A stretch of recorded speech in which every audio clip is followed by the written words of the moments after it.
Oh, come on, Bobby. It's time to forget about it. She came back to you and she'll never cheat on you again. You've been together for 15 years. You have two wonderful children. You don't want to ruin all that. If you get divorced, she'll take the boys and you'll both live in poverty. If you get back together, it'll be better for your whole family. This wasn't just a case of her getting drunk at a bachelorette party and having fun with her ex-boyfriend. This was serious, and punishment had to follow. My problem was that if I pressed the red button, the nuclear blast would hit me much harder than anyone else. No one would lose more than me. And this bitch lecturing me wasn't helping my mood or my ability to come up with the perfect plan. So there I was, playing Bobby Smith, sitting on a pontoon boat on a lake with three people. This bitch, her loudmouth husband, and my cheating wife. Being a native of Kansas, there was no way I was going to paddle 300 yards to shore, which would have been an Olympic feat for a flat-bottomed boat. In 10 minutes, I was going to shut them up and teach my cheating wife a lesson she would never forget. Now a little about me, the poor bastard caught in the middle of this storm. I grew up in Wichita, Kansas, the self-proclaimed air capital of the world. This industrial city is home to Boeing, Cessna, Spirit, Beechcraft, and Embraer factories. My grades in school were average, but my parents didn't pay much attention to that. My mother was an alcoholic, a smoker, and a violent prostitute. My father considered himself married when they were together. My older brother and sister, who were supposedly from the same father as me, couldn't handle the fighting, the abuse, and the 911 calls from concerned neighbors. They left the day they graduated from high school. They wished me luck and never looked back, afraid of becoming witnesses in a murder trial. Teachers told me I was smart enough to get good grades, but I felt there was little sunshine in my future. At least I waited until the morning after graduation to leave home. My first and only stop was a U.S. Army recruiting station. Because I had worked well in the store, I was assigned to wheeled vehicle mechanics. It was one of the first times in my life that I felt there was something positive in my future. For other soldiers in the Army, the pay was lousy, but I felt like a king. My platoon sergeant liked me because I didn't cause any trouble, did my job well, and got along with the other guys. We drank and had fun for 2 years. After my military service ended, I decided to go back to Wichita and work at one of the aircraft plants. I enrolled in the National Aviation Training Center to get the specialized training and education I needed to get one of the best jobs. My major was manufacturing and technology in the aerospace industry, and I decided that was where I could succeed. Cessna was my first choice for a job, and I was happy when they hired me. 6 months later, I was helping a friend build a workshop in his garage and had an accident that changed my life. At the time, I was frustrated and scolded my friend for missing a piece of metal roofing. That mistake resulted in a large cut on my chest that bled like a stuck pig. When I saw the blood, I called an ambulance, then laughed because I wasn't in the Army anymore. My friend applied a rag from the store to the wound to stop the bleeding, and we drove to get medical help. There was a dock-in-the-box station just a mile away, and he drove me there in his pickup truck. I wasn't bleeding, but the floor was covered in blood, so they put me in a treatment room right away. Not for my safety, but so that no one would see a guy bleeding all over the hallway. What happened next changed my life forever. The most beautiful nurse in the world walked into my room. She was tall, well-built, with shoulder-length dark hair, and her smile lit up the whole room. Her name tag said Nurse Ann.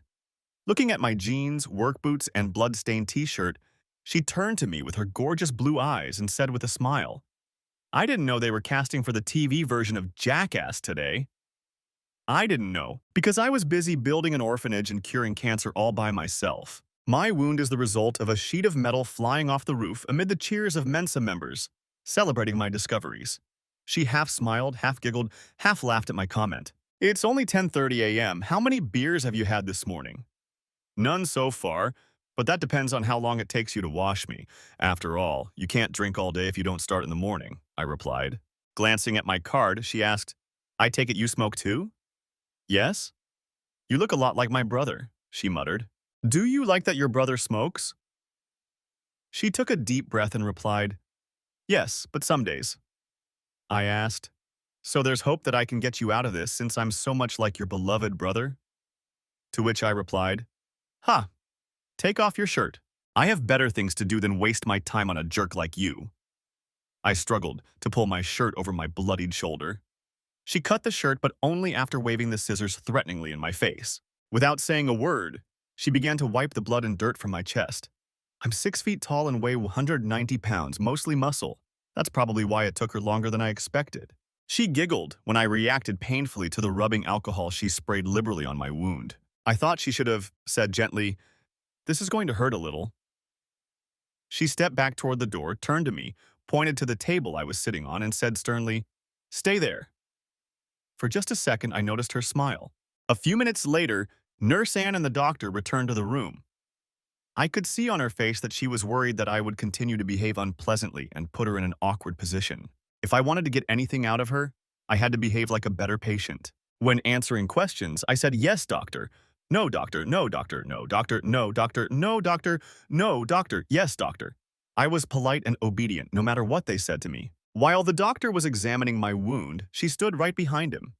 I winked at her, and she smiled. The doctor asked Anne to prepare a syringe for pain relief while he gathered the needles to stitch up my wound. After Anne applied the bandage, the doctor said to me, "No activity, keep the wound clean, and make an appointment for a week from now so Anne can remove the stitches." "Great, I've been looking forward to seeing her." He laughed. She blushed, but I was happy. Smiling, he said to me, "We need to clean this room in 3 minutes. Can I count on you two to finish everything in that time?" "Yes, sir," I said, but Anne didn't answer. She just smiled. "What time can I pick you up for dinner tonight?" I asked with a smile. She thought about it for so long that I decided it wasn't going to happen. Then she said, 7 o'clock tonight." She had a funny look on her face when she asked, "The red pickup truck?" "Yes." "Oh," she said, and left the room. I went home to get myself and my pickup truck ready for the evening. I was wearing clean jeans, a fresh cotton shirt, and nice leather shoes. Anne would have been shocked and disappointed if I had worn anything better. She was dressed just like me, except that the skinny jeans looked much better on her. More men were looking at her cotton shirt than at mine.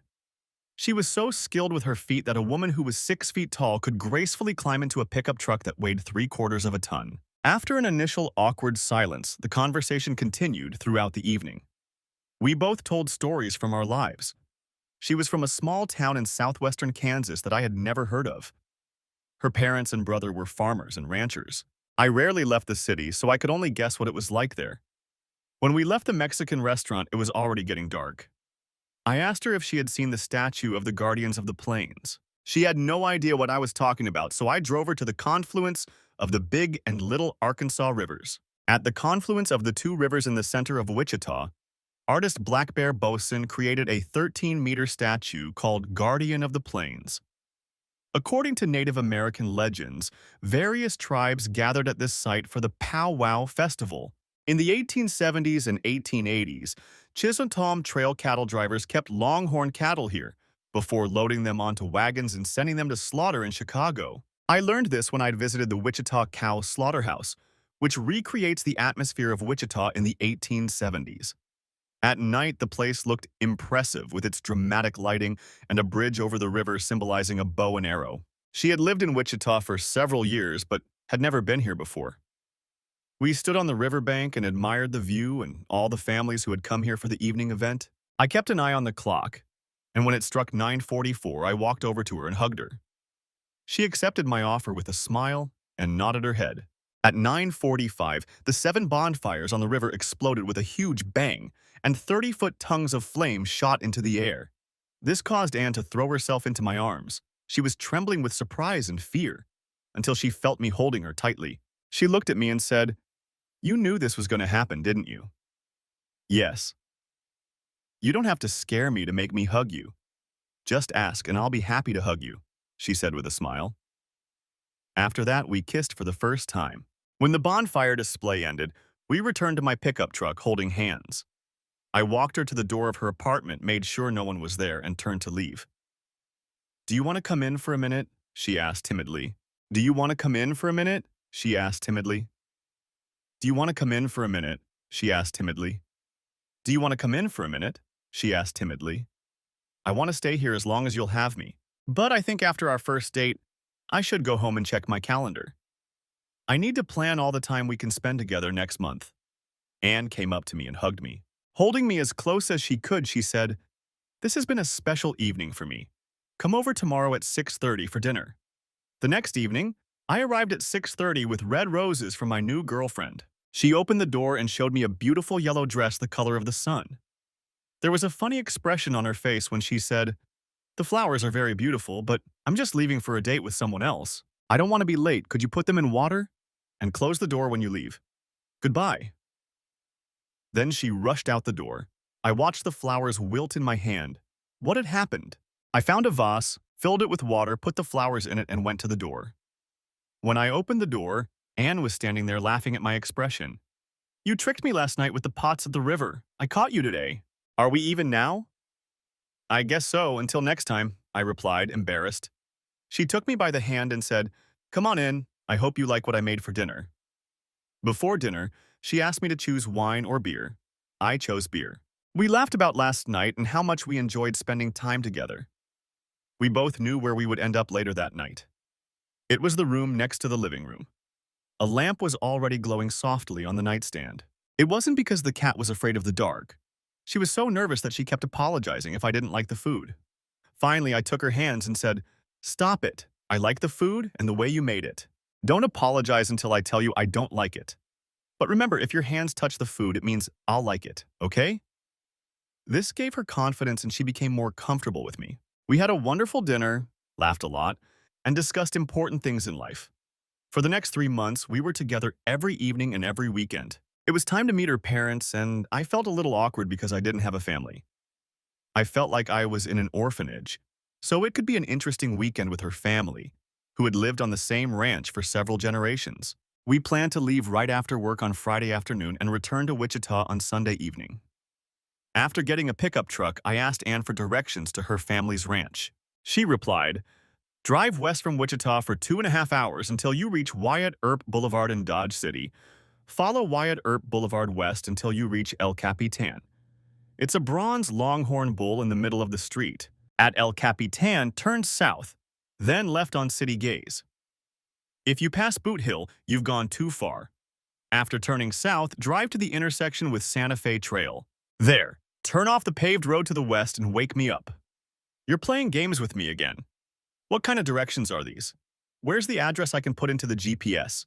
Why did you wake me up to give me directions? She replied, "Bobby, these are directions and landmarks to get to the ranch. You'll get there. You wore me out last night. We need to rest. Wake me up when we're south of Dodge City." With that, she pulled up her pillow and lay down, smiling, of course. For the next 2.5 hours, there were very few traffic lights. I used each one to stretch and move around so my legs wouldn't get stiff. 2.5 hours later, I saw the lights of Dodge City. I passed 2 huge cattle feedlots and several large concrete grain silos before I saw the sign for Wyatt Earp Boulevard. Damn, her directions had been right so far. A few blocks down the street stood a statue of a bull with long horns. This was crazy. Now I had to find the sign for the Santa Fe Trail. She seemed to still be asleep, but I didn't believe it. She was too much of a perfectionist to let me wander around the prairie looking for a century-old cattle trail. I gently stroked her butt and she said, Not again, honey. Wait an hour, please. Come on, wake up before I end up in Oklahoma." "Okay, Bobby, where are we?" She said it as if she were really asleep, but I doubted that was the case. "Oh, good. Here's the Miller house, only 3 miles to go." She started combing her hair and fixing her makeup. We turned off the gravel road onto a road marked Clear Creek Ranch, founded in 1872. Ahead of us was a ranch-style house with several outbuildings, corrals, and barns. A couple in their 50s came out of the house to greet us. Anne became excited when she saw her friends in the yard. The pickup truck had barely stopped when she jumped out and ran to her mother to hug her. By the time I got there, she had already hugged her father and kissed him on the cheek. "Mom, Dad, this is Bobby Smith. Bobby, this is Pat and Bill Green." I took off my cap and shook Bill's hand, while Pat gave me a big hug. We went inside for dinner. Anne went with Pat to finish up in the kitchen. I was left with the unenviable task of making conversation with this woman's father. Of all the women I had dated, I had never been with any of them long enough to meet their parents. This was a new experience for me. Bill said, "It's a long way to Wichita. Would you like something to drink? Tea, water, beer, whiskey, or bourbon?" "Cold water, and then a cold beer, please, sir." "Don't call me sir, Bobby. Everyone here calls me Bill." When Bill returned, he said, "Brother Ann, Gary isn't here today. He had to go to a cattleman's meeting in Dodge. You'll meet him tomorrow. Gary isn't married and lives in a mobile home on one of the other ranches. Since I couldn't tell him anything about my family, I started asking Bill about the photographs and objects in the living room. Bill turned out to be a walking encyclopedia on the history of Clear Creek Ranch. It was founded by the Pat Carter family. They raised cattle and were among the first in the county to register their brand. Their brand was two letters C that they branded on the right hip of an unfortunate cow. The Carter and Green families had lived in the area for a very long time. There were photographs of old boys and girls hanging everywhere, all of whom were relatives of Pat or Bill. Both Bill and Pat came from large families, so Ann had many cousins, nephews, and nieces. There were photos of Wyatt Earp and his brothers, as well as Betty Masterson and Doc Holliday. These were real photos that the family had bought at the time, not reproductions. Bill's grandfather was in several of these photographs as a witness. He had a receipt signed by Wyatt Earp for a gun he bought from Earp after the marshal made sure the villain would no longer need it. What interested me most was the collection of 1873 Winchester rifles in the gun cabinet on the wall. These were the rifles that conquered the West. Their families used these rifles to hunt coyotes, cattle rustlers, horse thieves, bandits, and Indian gangs. It was more interesting than dinner, but Bill and I decided to continue our journey into history later. If only we had known what was in store for us. Over dinner, I got to hear the story of Pat Carter's family, which coincided with Bill's family history. It was very interesting to hear this information about Ann's genealogy. It was late when Bill said it was time for him to go to bed so he could get up early in the morning. This was the minefield I had been dreading. Where was I going to sleep? Was I being too presumptuous in thinking I would sleep with the unmarried Ann? Anticipating the conversation, I said, "I'll go get my things." That way, the greenhorns would decide where I would sleep. The problem was that when I returned, they hadn't decided my fate. They had ignored Bobby's question, so I stepped forward and said, "Bill, isn't that a cabin by the barn? When I was a kid, I wanted to be a cowboy and sleep in that cabin. Won't you let me fulfill my childhood dream and spend the night there?" Pat objected. "Oh, you can't sleep in that old place. The bed has noisy old springs, and you won't get any sleep." "Maybe, but I don't get to fulfill old dreams very often. What time do you want me to come back to the house?" She shook her head and replied, "Breakfast is at 8 a.m. I replied, "See you then." Then I picked up my bag and walked over to the cabin. Bill said, "I'll walk you there." Bill and I admired the beautiful sky studded with stars. There was no significant light pollution here. When we entered the cottage, he showed me the bathroom and said, "Bobby, you don't have to stay here. You can stay with Ann if you want." "Sir, I don't deserve to sleep with your daughter under your roof in your house. This room is fine for me. I've been in much worse places when I was in the army. This room will be fine for me." Bill smiled, shook my hand, and went back into the house. Pat was right, the bed was terrible, but I was tired and happy with my life. There was no air conditioning in the room because here in the high plains, the temperature drops to 15 degrees at night in the summer, although it can reach almost 38 during the day. The windows and door were open to let in the cool breeze. I fell asleep quickly, but was awakened by a strange sound. I heard the door latch click, then soft footsteps heading toward the bed. Clothes fell to the floor. I made out the silhouette of a person approaching me. I pulled back the sheet so Ann could lie down next to me. "Damn, I wanted to surprise you." "You surprised me. I'm surprised you waited so long to come out." She laughed, and the sound made my heart skip a beat. "Bobby, you made a good impression on my parents. They really liked you. Especially Dad, when you offered to spend the night here. If you had asked to spend the night with me, he would have sent you here. But since you offered to spend the night here, he doesn't mind you sleeping with me in the house. Since I just met your parents, I'll stay in the cabin.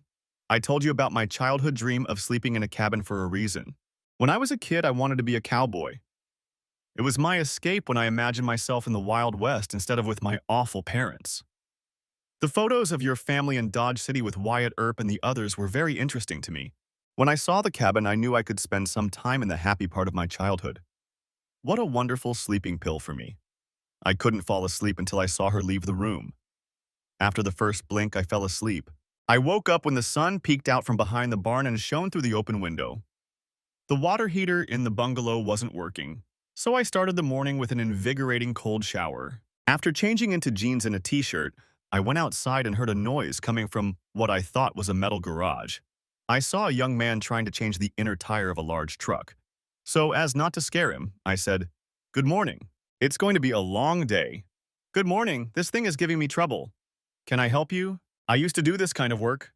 He quickly replied, "Sure, get in on the other side, we'll lift it up and I'll tighten the nuts."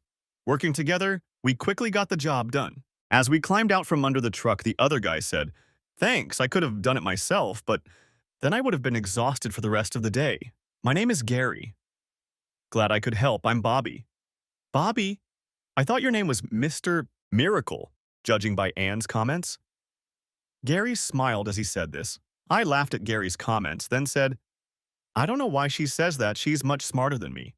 If you don't believe me, ask her yourself." Gary laughed loudly. He asked, "If you don't mind, I have another favor to ask of you. I need to take this LN 8000 to the shop to have the hydraulic lift repaired before harvest. Only if I can be back here by 8 o'clock for breakfast." Gary replied, "Okay, do you want to take my pickup or your own to Dodge?" "Why not take this big truck? Give me the address and I'll head into town.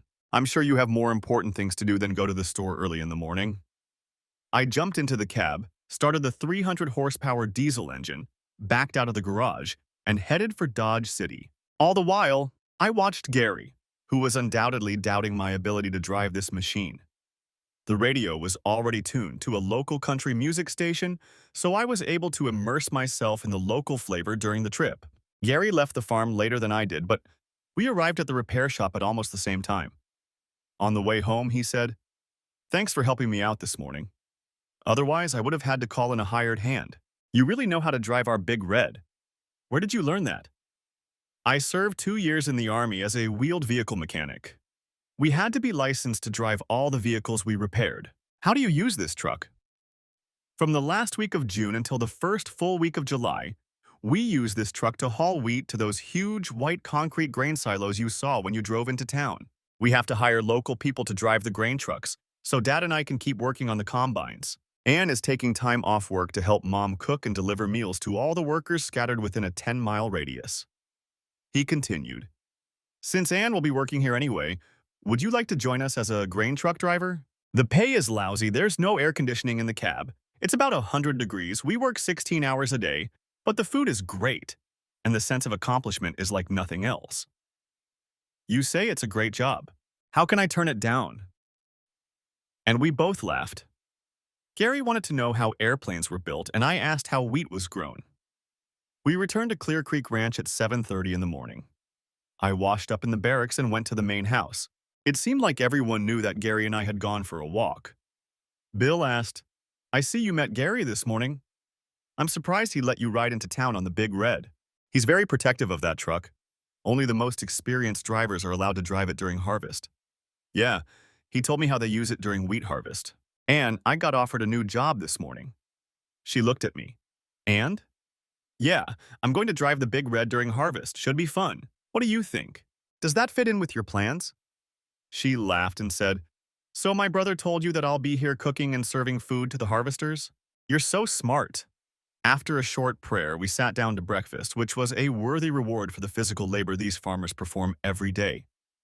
During the meal, I noticed that Pat and Bill exchanged glances. Bill cleared his throat and asked Anne, "Have you been having trouble sleeping lately? I thought you were sleepwalking last night." I saw Pat start to giggle and Anne blushed. She kept shoving eggs into her mouth, so she couldn't say anything. She looked at me for a clever comment, but I just shrugged and smiled. Anne put down her fork and said, "I was worried that Bobby was staying in the mercenary barracks. There might be spiders there, since no one else goes there anymore. Besides, Bobby forgot to kiss me goodnight." When she finished, everyone, including me, laughed. Anne laughed too. Anne and I spent the rest of the day in different places. She went with Pat, and I went with Bill. Since I had dreamed of being a cowboy when I was a child, Bill took me to Clear Creek Ranch. Clear Creek Ranch belonged to Pat's family on her Carter side. Bill and Pat then bought parts of other ranches as they became available. There were 3,000 acres of natural pasture where grass that was native to the Indians grew and bison roamed. They had 250 black cows that grazed on the pastures year-round. Every fall, they bought another 1,000 head of steers to fatten them up over the winter and early spring, and then send them to commercial feedlots. We rarely drove on paved roads between the ranches. If we met another pickup truck, we would always stop and discuss the weather and the cattle market. It was obvious that Bill loved this life and was very successful at what he did. When we got back to the ranch, we saw Gary in the equipment shed. I lit a cigarette and walked over to talk to him. He looked at my cigarette and said, "You know that's going to make you quit, right?" "Yeah, we've already discussed that. We're in the negotiation stage right now." He asked, "And how is that supposed to happen?" "My grandfather was in France during World War II and traded cigarettes for sex with French women. I'm using that as a guideline. Do you think it will work?" He smiled and said, "You don't stand a chance, buddy. You're doomed. Since you have a whole pack and I'm banned from buying tobacco products for life, I have to smoke your cigarettes." I was really starting to enjoy my time with Gary. A barbecue was planned for the evening at a neighbor's ranch. A huge grill had been set up in the yard, and when we arrived, the place resembled an Indian camp because of the crowd of people and the smoke from the fire. The ranch owner cooked delicious steaks, and all the women, including Anne, brought their best side dishes. Games were organized for the little kids, and a concrete slab left over from an old building that had been torn down by a tornado became a dance floor. 3 generations of one family could fit on the dance floor at the same time. I danced slow dances with Anne, and for the fast dances, I went over to the water filled with beer. Several young men kept her from getting bored during the fast songs by swinging her around like a doll. When the song slowed down, they would grab her and want to dance close and slow. Every time this happened, she would push them away and wave her finger at me to come dance with her. It was a wonderful evening. By the time we got back to Clear Creek Ranch, everyone was tired. I kissed Anne goodnight and headed for my cabin. I could hear Pat and Bill giggling, teasing Anne for sleepwalking again. An hour later, I woke up to the sound of my cabin door slamming shut. I asked her, "Can you go back to your room, or are you going to stay here with me?" "I'm going to stay with my man, as long as I can." Then she fell asleep in my arms. Early in the morning, Anne returned to the house, and no one noticed her. Breakfast was again at 8 o'clock, and everyone around her looked smug. No one commented on how anyone had slept or whether they had slept at all. There was bacon and pancakes for breakfast. I was served last, and everyone watched as a plate of pancakes and a thick steak were placed in front of me. Bill smiled and said, "I think you need this, son." Everyone except Gary laughed, but I'm sure he'll hear this story later. We went to Mass as a family. I was accepted as a member of the family. From the way they treated me, I felt like this was the family I had always wanted to be a part of. An orphan who had found a family that loved and accepted him. Late that night, Anne and I returned to Wichita with bags full of food and wonderful memories of our weekend. The only thing that had changed was that I had moved into her apartment, another step toward becoming a real family. 3 weeks later, we returned to Clear Creek Ranch. We were greeted again with open arms and warm smiles. Carrying my duffel bag into the cabin, I laughed a lot. The old iron bed had been replaced with a new double bed with a mattress. There were beautiful curtains hanging in the windows, and the water heater was connected to the electricity. On the small table was a vase of sunflowers and a note. "Welcome home, son." The main purpose of this trip was the chaos associated with harvesting wheat. For 2 weeks, farmers had been harvesting the crops they had planted last fall. We had to get the grain in before a thunderstorm destroyed the crop with hail and wind. Gary and I handled the logistics of getting Big Red to the right fields at the right time. We were ready for harvest, and thanks to everyone's efforts, there were no major equipment breakdowns. Everything went well, all the workers were safe, but in the end, we were exhausted. At the end of July, we were able to return to Clear Creek. We spent Friday evening with our family. On Saturday, I helped Bill and Gary clean and repair the equipment and machinery used to harvest wheat. After dinner, Anne told everyone that we were going on an overnight camping trip to see the Perseid meteor shower. Of course, I had no idea what we were going to do, but whatever it was, we were going to do it on horseback. Anne saddled her mare, and I was to ride Bill's mare. Anne saddled both horses, we mounted, and we rode down the road. After a mile, Anne stopped at a gate, dismounted, opened the gate, and motioned for me to let both horses through. We rode down a dirt road through the grass. We stopped on the north side of the hill and looked down at the pastoral landscape in the moonlight. There was not a soul in sight for miles around. She opened the saddlebag, took out a fresh blanket, and spread it out for us to lie down on. She turned to me and said, "This is a very special place on our ranch. This is where my great-grandfather found springs to water the cattle. And thanks to that, the family was able to survive. Water gushed from the springs in the rocks. My father drilled a pipe, and the water flowed into that water tank over there. The Indians also considered this place special. Although the land belonged to my great-grandfather, he never forbade the local Indians from coming here. 12 local ranchers would bring a fat bull to a small Indian camp once a year. They also hired several Indians to help them round up the cattle in the fall and drive them to their winter pastures." She continued, "Tonight we will be watching the Perseid meteor shower, which occurs every year in July and August. When we lie here, we will be able to see between 30 and 90 shooting stars. This is the perfect place because there is no light pollution. I've been coming here at least once a year since I was born to enjoy this spectacle. My mom and dad also come here on horseback and tell me about all the family members who have been here over the past 130 years. She said, I told my family that we were coming here to be alone. You're the first man I've ever brought here. Thank you for the honor. This really is a special place. I didn't plan this, but it turned out much better than I could have imagined." We turned to face each other, sitting cross-legged, and taking her hands in mine, I said, "Anne Green, will you make me the happiest man in the world by marrying me?" She pounced on me like a snake on a prairie dog, quick and deadly. "I'll marry you, Bobby Smith. Whenever you want, but forever, I'll be your wife." As we lay there in each other's arms, looking up at the sky and thinking about what our life would be like, she jumped up and shouted, "Look!" I saw thousands of stars, but not what she wanted to show me. So I stood behind her and she pointed to two unusually bright stars close together.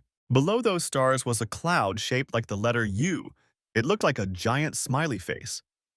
Anne thought it was a sign of approval for our engagement from the universe.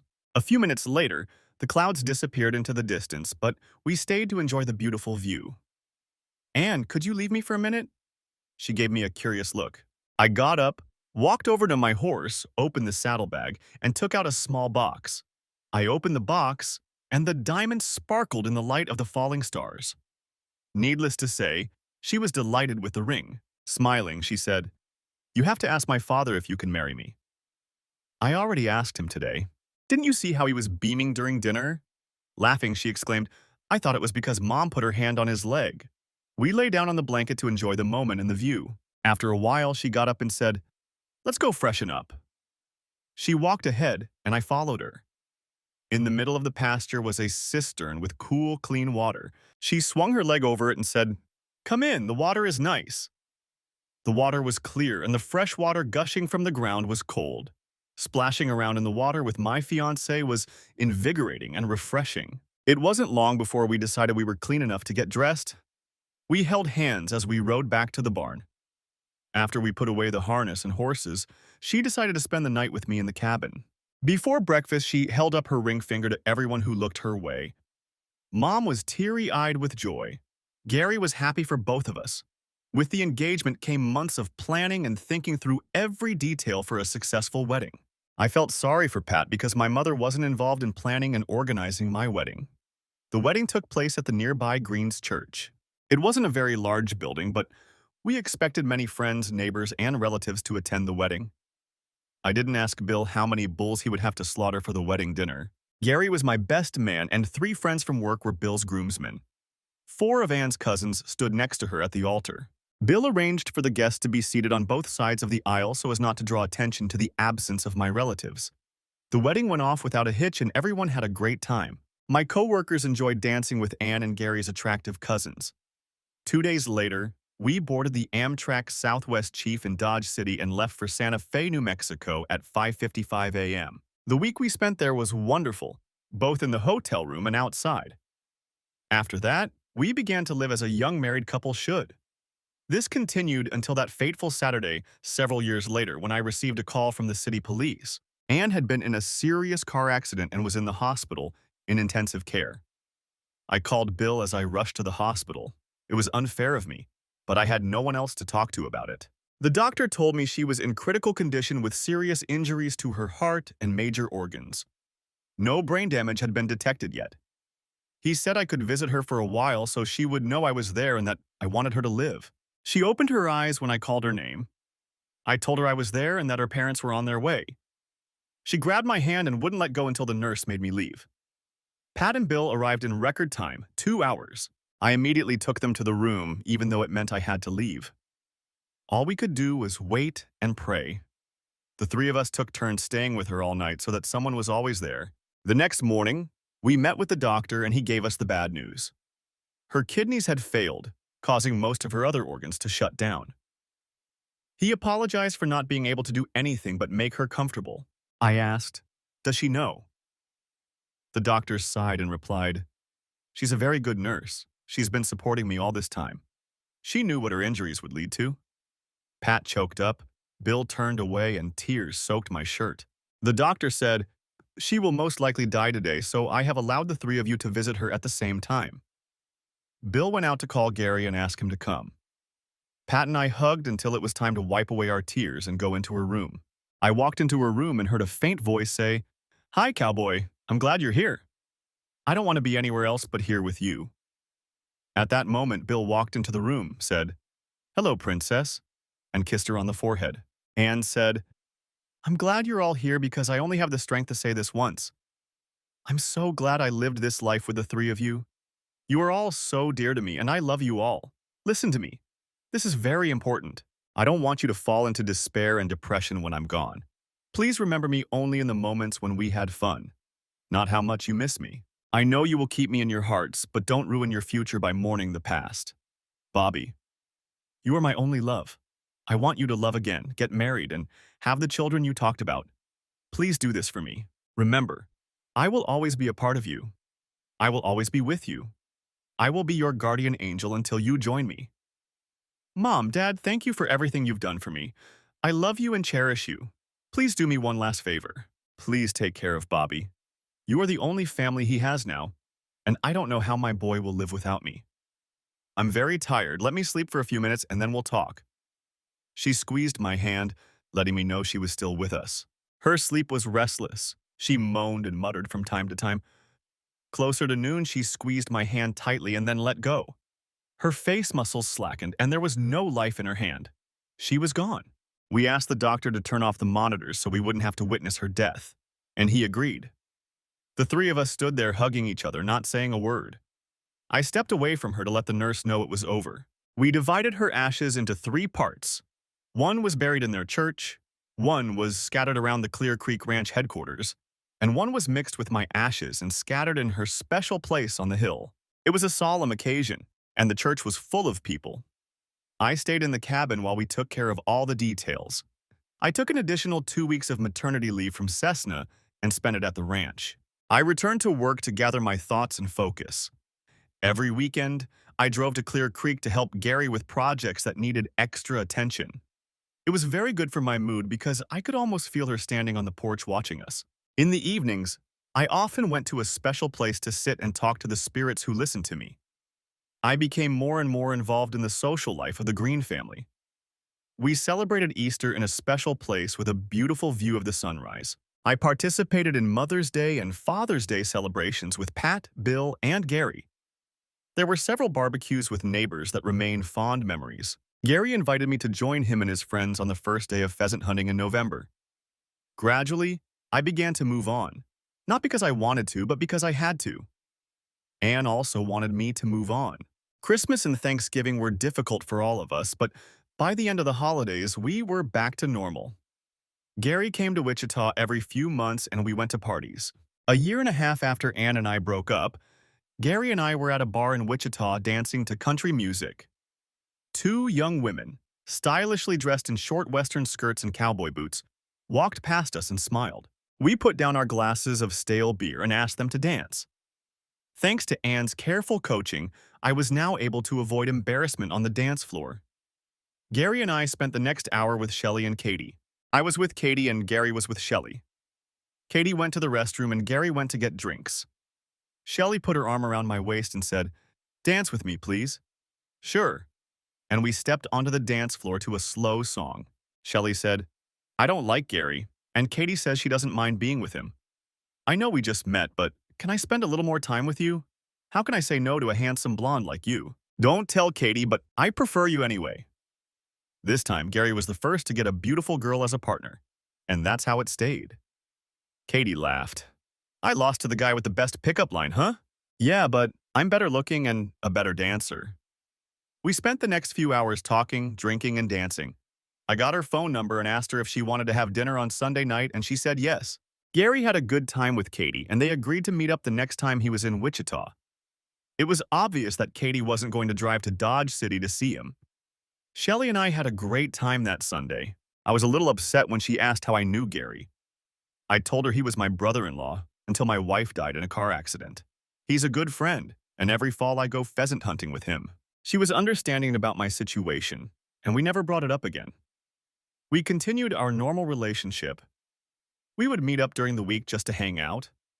On Saturdays, we would go on our usual dates: dinner, a movie, and dancing. Then we added Sundays to go for drives around the area, talk, eat ice cream, or do something else simple but enjoyable. We enjoyed every second we spent together. Soon she moved in with me. Now she was my love and my whole world. She didn't mind my weekly trips to Clear Creek, where I helped harvest wheat and hunt pheasants. It even helped our relationship because we both understood how much we missed each other. We had so much in common that we quickly became a couple. Like me, she wanted to have at least 2 children. Like me, she wanted to have a beautiful home after we got married. Shelley worked in the accounting department at a hospital. She had some education after high school, but not much. Everything was perfect in our world until one day I came home from work and found her sitting on the couch crying. "I'm sorry, Bobby. It was a mistake and I can't fix it. I'm so sorry. Please forgive me." I didn't like what she said. What did it mean? I was afraid I was going to lose another lover. I said, "I forgive you. Now tell me what you did, so I can kiss you and tell you everything is okay." "No, you'll kick me out of the house. Please, I love you. Please stay with me." We cried for another 10 minutes over this inappropriate event, and then I just said, "Enough, tell me, or I'm going to the bar." Drunk people understand what they're talking about better than you do. So tell me, right now. "I'm pregnant, Bobby. I'm sorry we talked about waiting until we got married, buying a house, and settling down. I ruined everything, I'm sorry." I was surprised because she was on birth control pills. Obviously, they didn't work. I held her face in my hands, pulled her close, and said, "I have 2 questions for you. Think before you answer. I won't let you come back later and change your story. Are you ready?" "Yes," she sobbed. "Okay, listen carefully. Shelley, I love you so much. Will you marry me?" It took her a few seconds to realize what I was asking her. Then she asked, "You're not mad at me for getting pregnant? You want to marry me?" "Oh, Bobby, I would love to marry you." "Yes, yes, yes, thank you for not being angry with me for getting pregnant. I'm so happy to ask you to marry me. I want to live with you and love you forever. Now, for my next question." She stopped crying but continued to make funny wheezing sounds. "Can we name our baby Carter?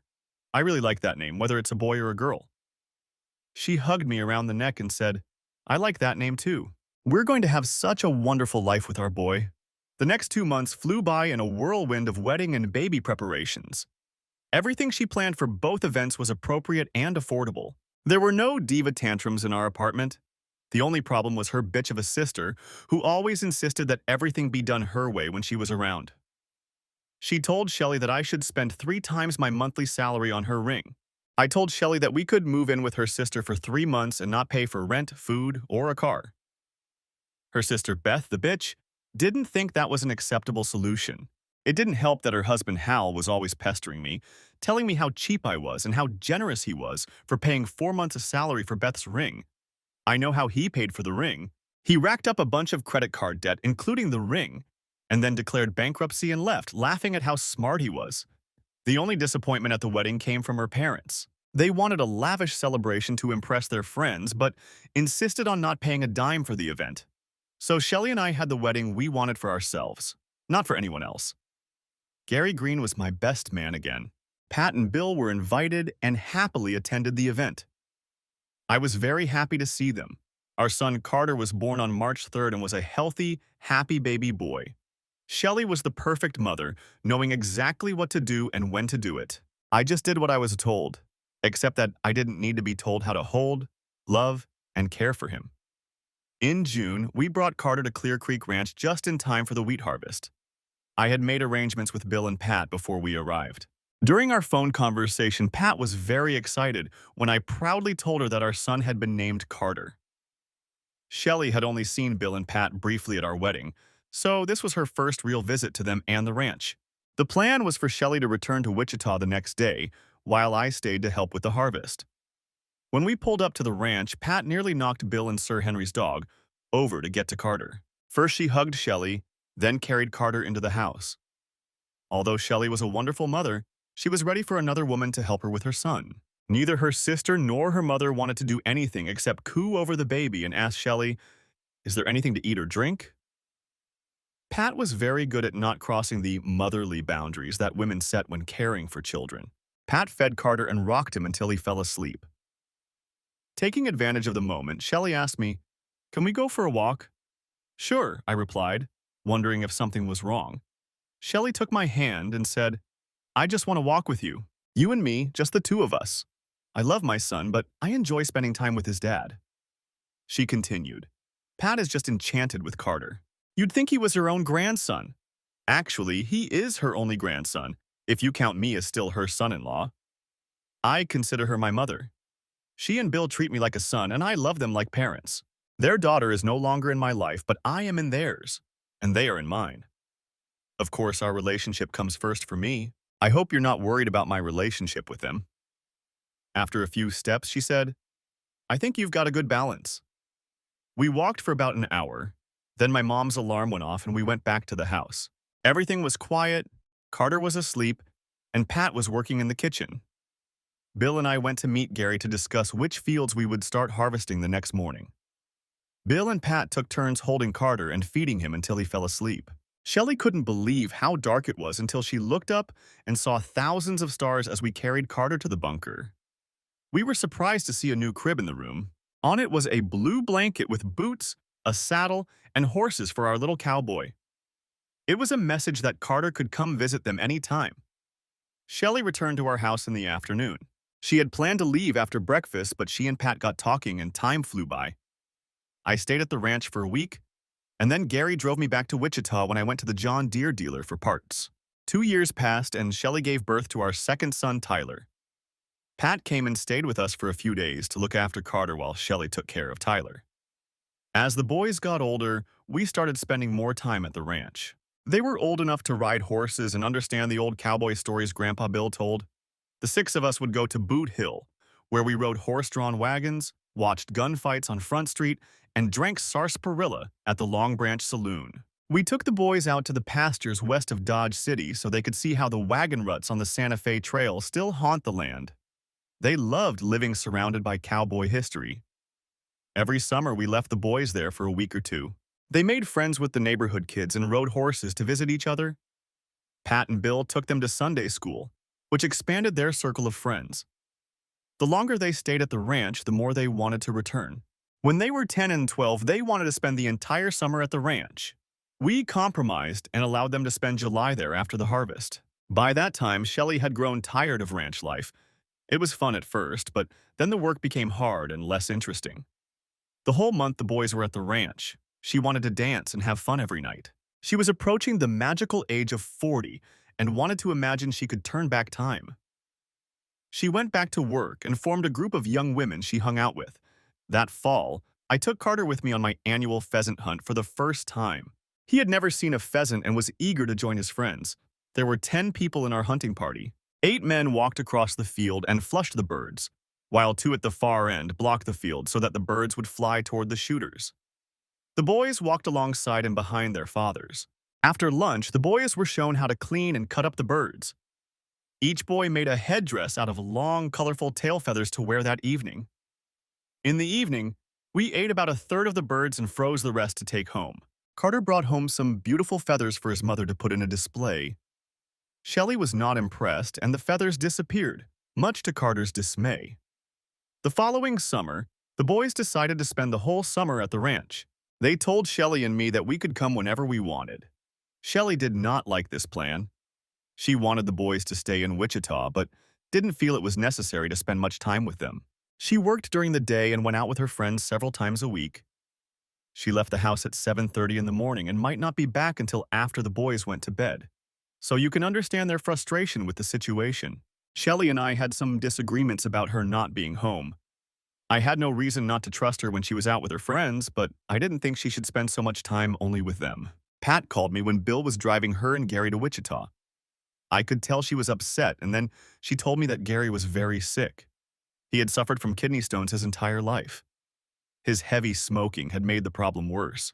It had gotten to the point where he was in end-stage renal failure and needed a kidney transplant.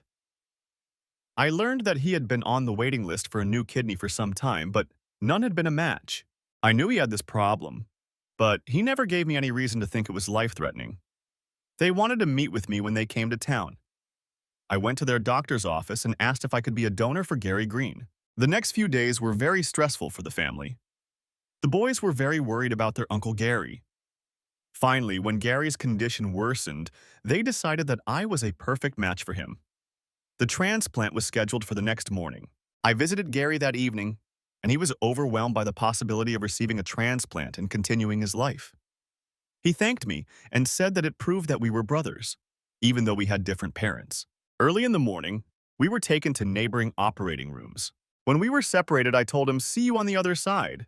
I didn't know that when Gary was brought into the operating room, his heart had stopped and the doctors couldn't get it started. My surgeon had already made the first incision to remove the kidney when he was told the operation was canceled. When I woke up, Pat and Bill were in my room, and I asked, "Is Gary's surgery over?" Pat started crying, and Bill stood up, took my hand, and said, "Gary died of a heart attack on the operating table." The doctors said there was nothing they could do because his kidneys had stopped functioning. The water in his lungs and heart was the final blow. We all cried until the nurse came to give me a sedative. On a bright sunny day, everyone from the ranch for miles around came to Gary's funeral. Shelley, the boys, and I sat with the family in the front row. Shelley took the boys home, and I stayed at the ranch to recover from the failed surgery. Gary had been preparing to take over the ranch, so Bill had to take on more work.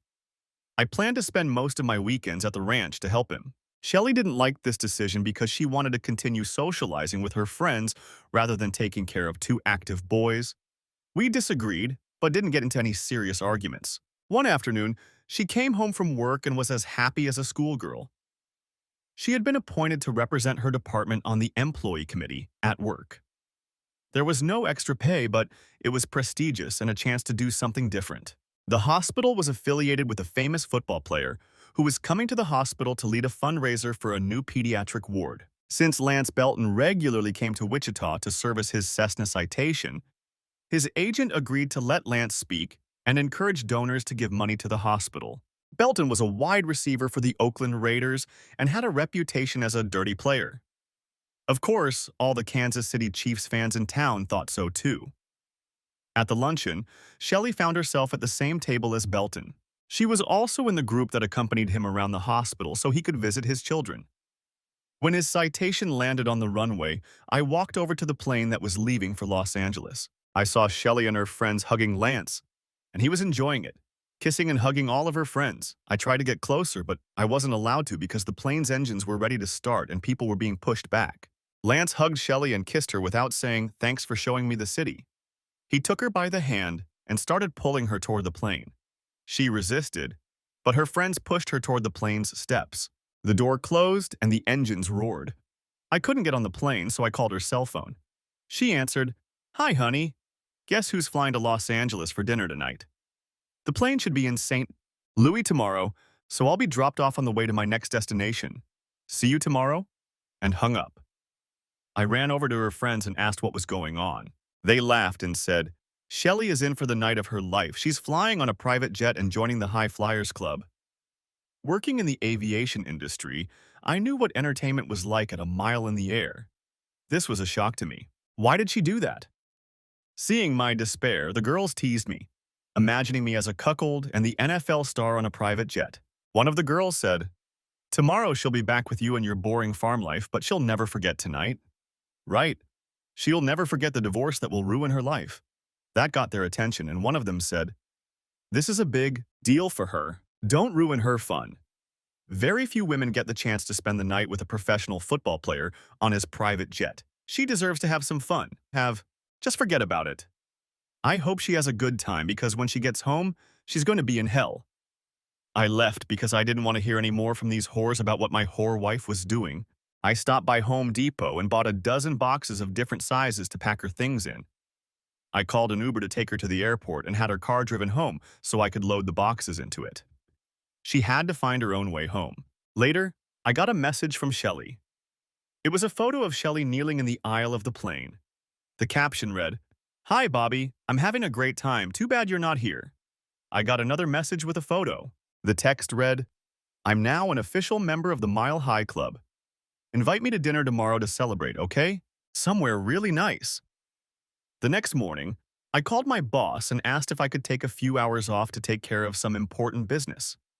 He said yes, and I called the person who advertised divorce lawyers on TV the most to set up a meeting. The person I met wasn't a big boss, but he was a young man who seemed smart and understood what happens when a wife cheats and the husband wants a divorce. He said, "It's a simple mathematical equation. She gets 90% of the property and you get 10% of what you both had. In addition, since you have two sons, you will pay her 35% of your salary for child support. I looked at your tax returns and your pay stubs, and right now you're both barely making ends meet. In a divorce, you'll be paying the same bills so she can live in your house, and you'll be left with whatever's left, which isn't much." He continued, "Bobby, you're going to need a second job to pay the rent and put food on the table. Since she'll only be getting part of your salary, it will be difficult to buy extra things for your boys. Things like sports uniforms, camps, and bicycles will become unnecessary, and neither of you will be able to afford them. She can live in the house with your boys. You'll pay the mortgage." I sighed. "So I'm completely screwed. Is there anything I can do?" He said, "Put your pride aside and wait until the boys are at least 14.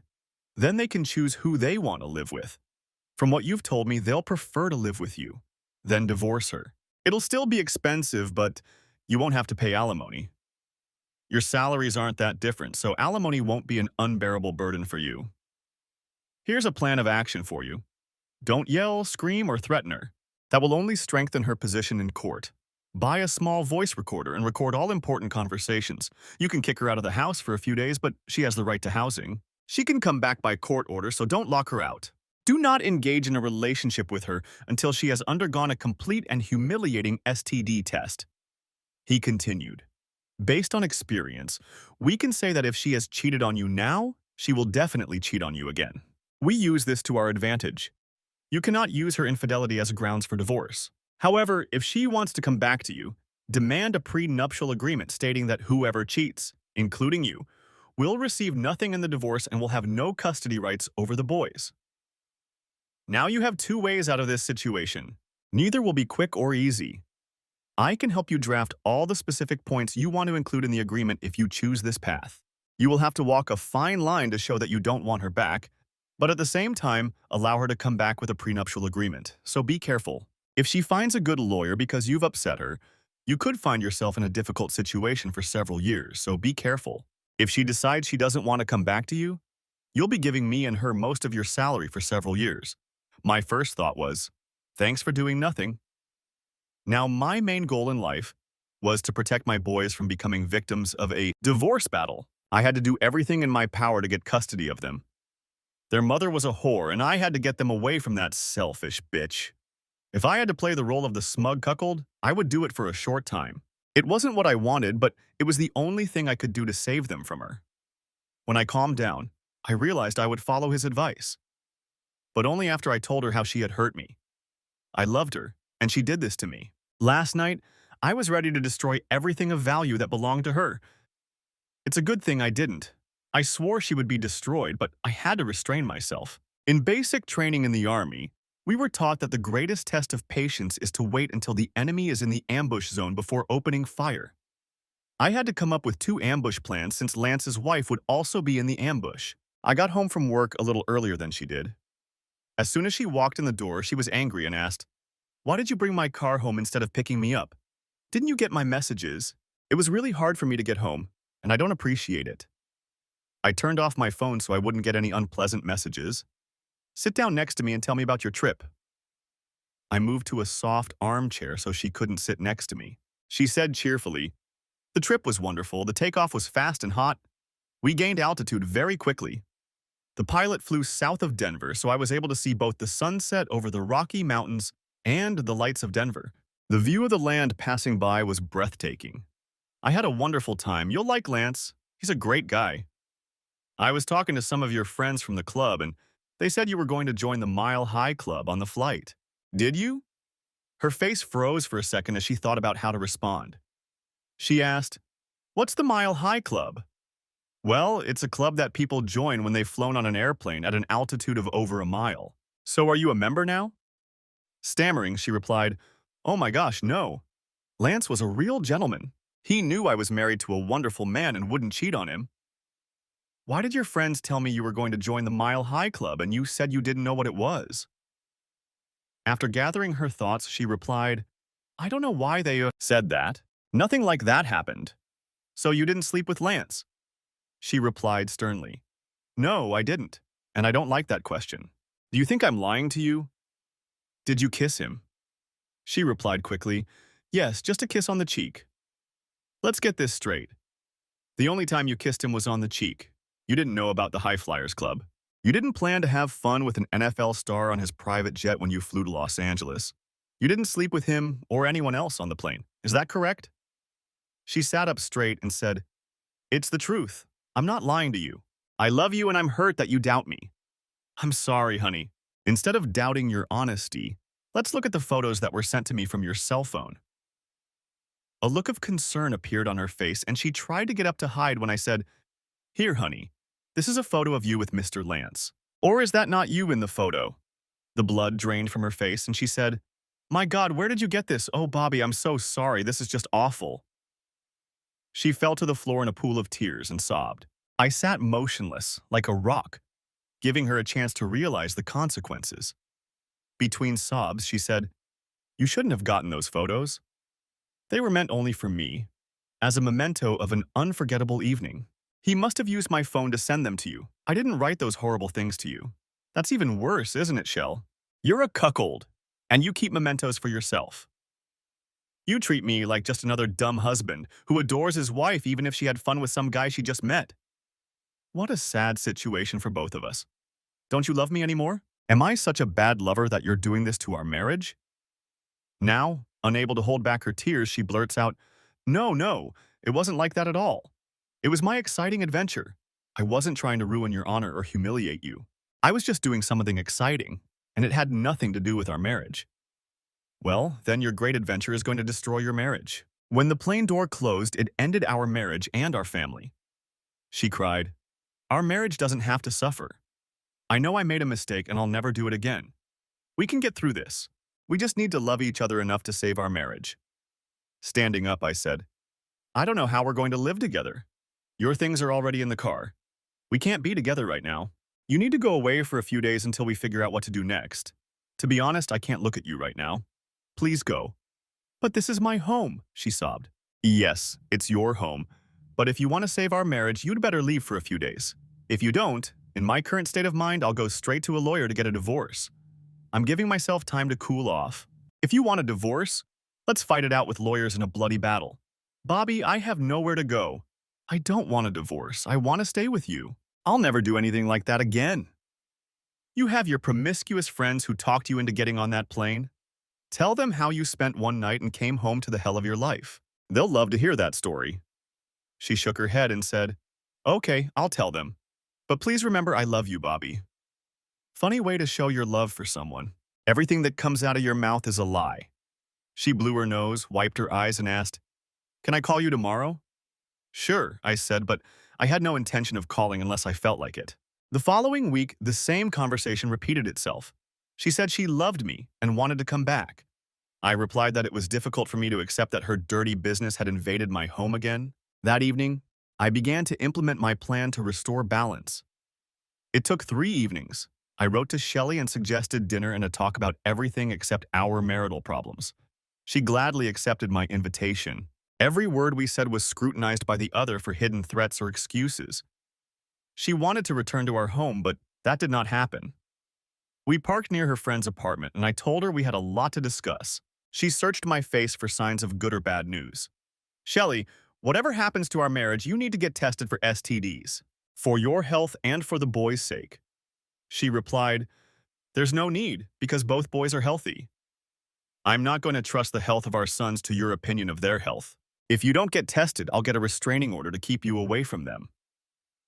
She took it as concern for our boys, not as humiliation, although that was exactly what I had planned. Since you didn't tell me anything but lies about your flight, I want to see the results of those tests. You're going to have to work hard to earn my trust again. Do you understand? Yes, I understand. If the circumstances were different, I would have done the same. 2 days later, she called and asked to come over for a few minutes. I agreed and opened the door when she knocked. Ashamed, she handed me the test results. The test showed that she had syphilis and chlamydia. I was thrilled, but I couldn't show it. This helped me a lot in concluding the marriage contract. All I could say was, "Oh, Shelley," but I said it very sadly. She tried to hug me, but I pushed her away and said, "Not until you get treated." Her eyes filled with tears, she nodded and left the house with tears in her eyes. The next time I saw her, she came to my house to show me her STD test results. She was very hurt by what had happened and no longer insisted that we get back together. She suggested that I go with her friends to the lake to get a change of scenery and a change of conversation. I agreed, as I was ready to forget about her. That's how we got to the place where this story began. I turned to Shelley's nasty sister and said, "Shut up! The more you open your filthy mouth, the less I want to have anything to do with anyone in your family.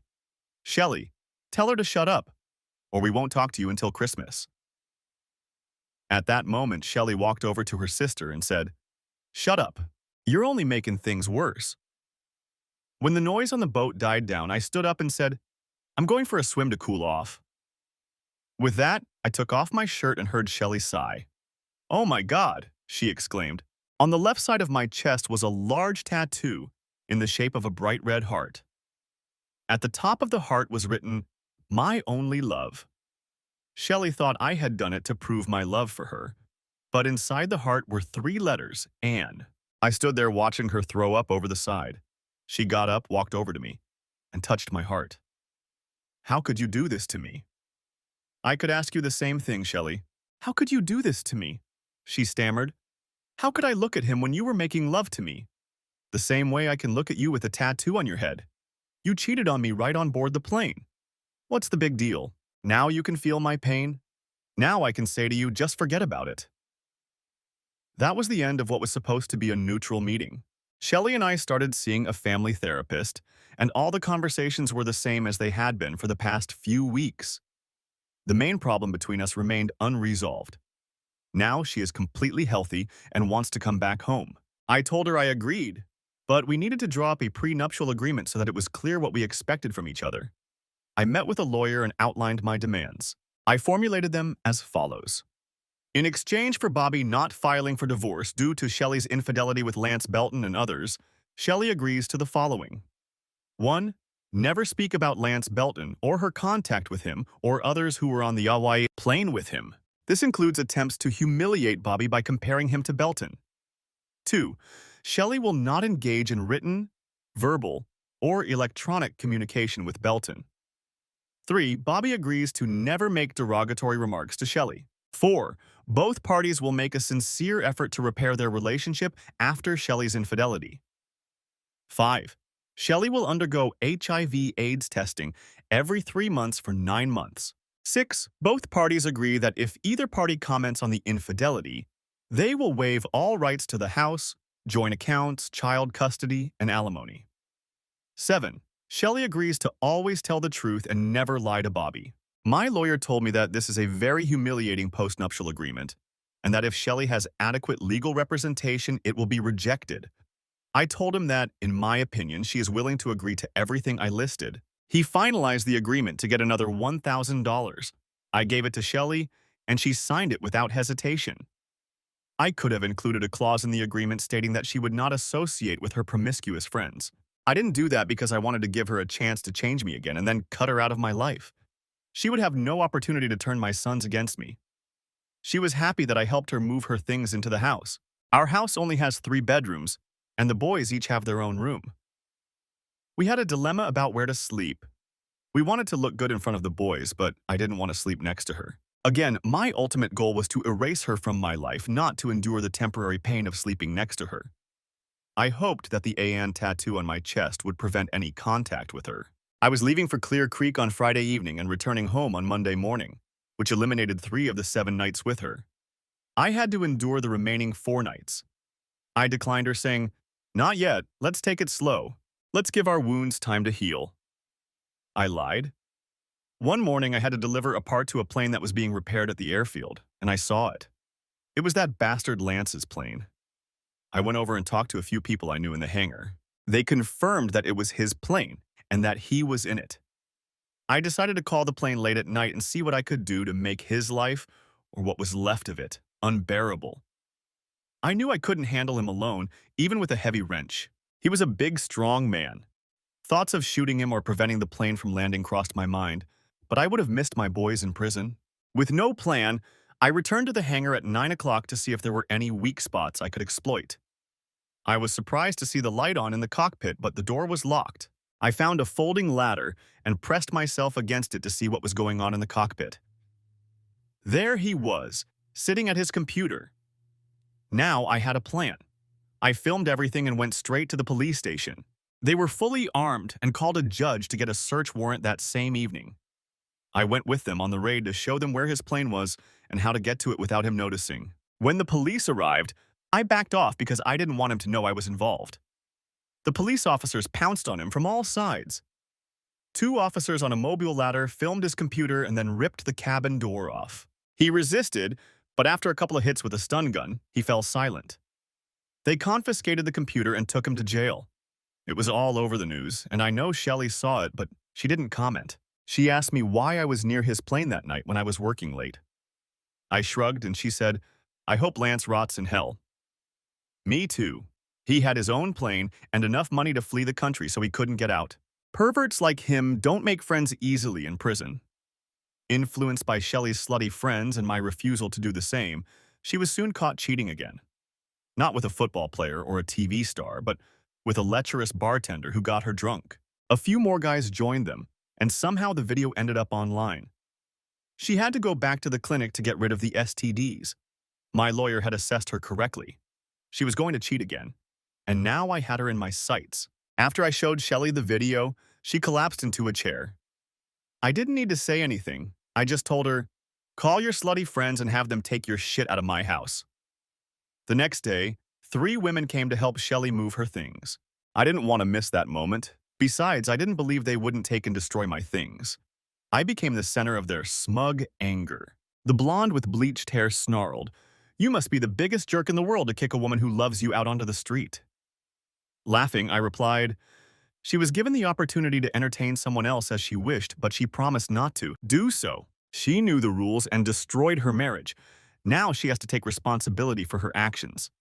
At the airport, you told me, 'Figure it out yourself.' And I'm going to figure it out. Get her out of my life and out of my marriage."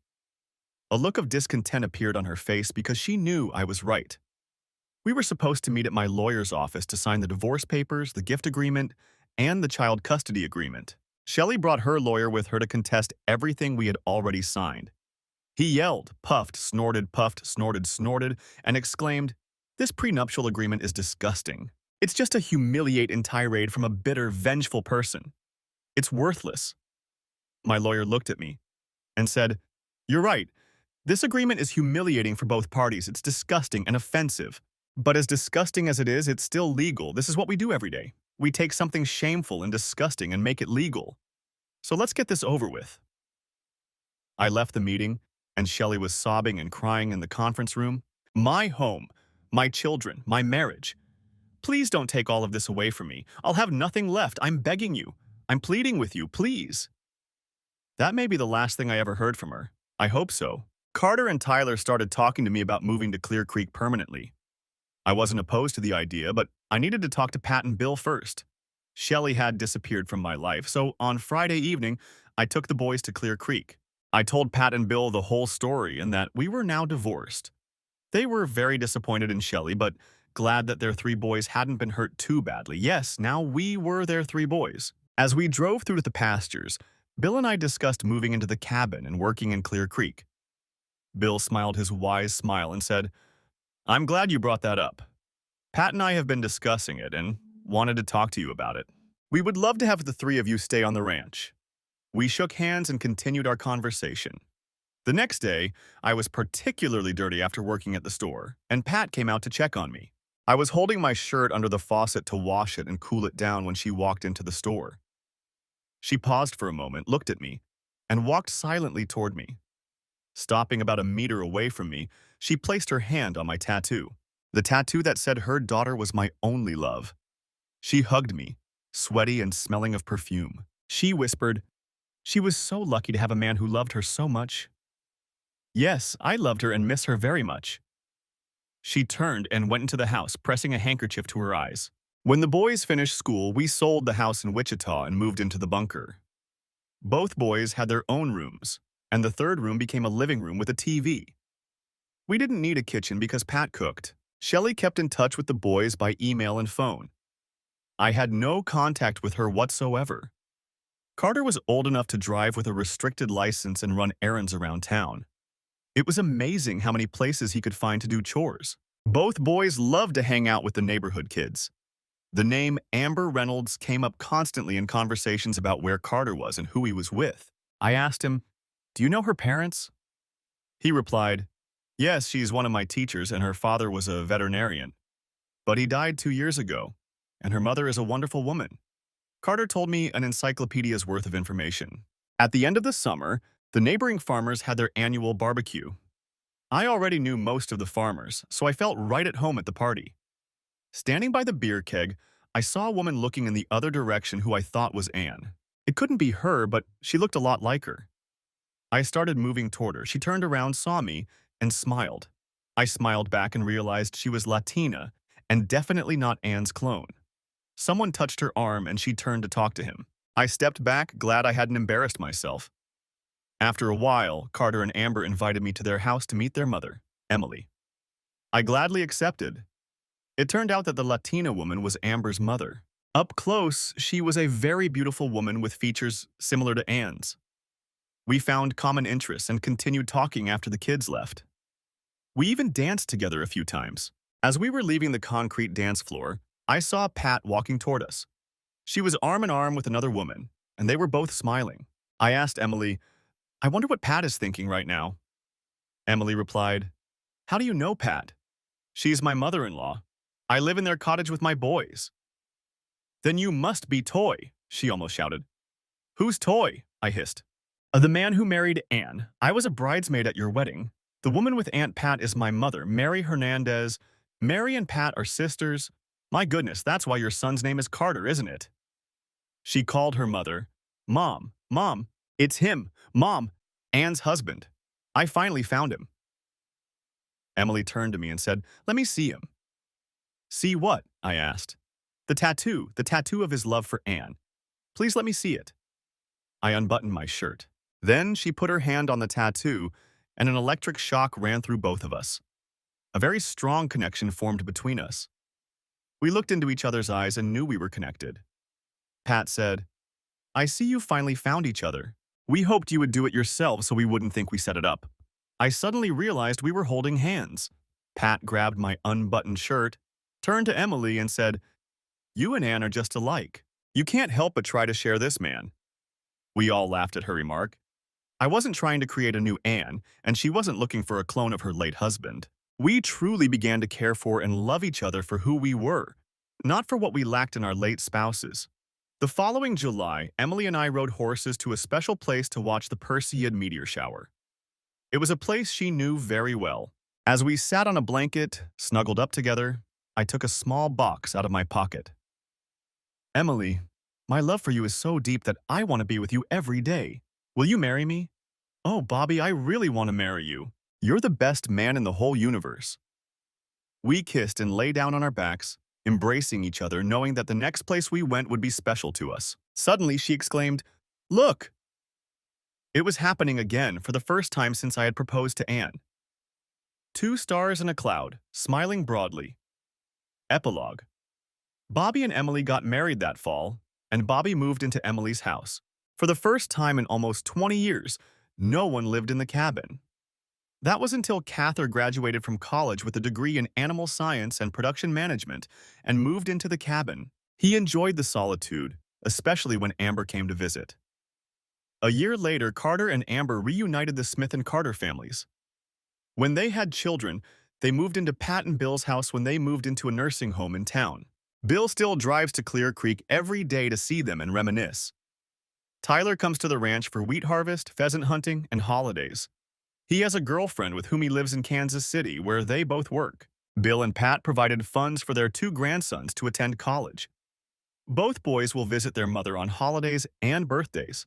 She married a man who retired from the U.S. Postal Service. The boys believe she is happy now. Lance Belton pleaded guilty instead of going to trial because he didn't want the investigation into his criminal activities to continue. He was sentenced to 12 years in a place he didn't like. Pat and Bill transferred their shares in Clear Creek Ranch, Inc. to Bobby, Carter, and Tyler, 33.3% each. Clear Creek pays Bill a consulting fee for taking care of all their needs at the nursing home. Bobby and Emily are completely in love with each other and with how their lives have turned out. They have both experienced pain and grief, but they have found a way to put that behind them. Bobby's tattoo did not scare Emily away, even though it was her cousin's name on his chest. She happily tells her friends that over the years she has tried 1,000 times not to notice it, but it doesn't bother her at all. Thanks for watching. I hope you enjoyed it. Subscribe to my channel and watch the next video.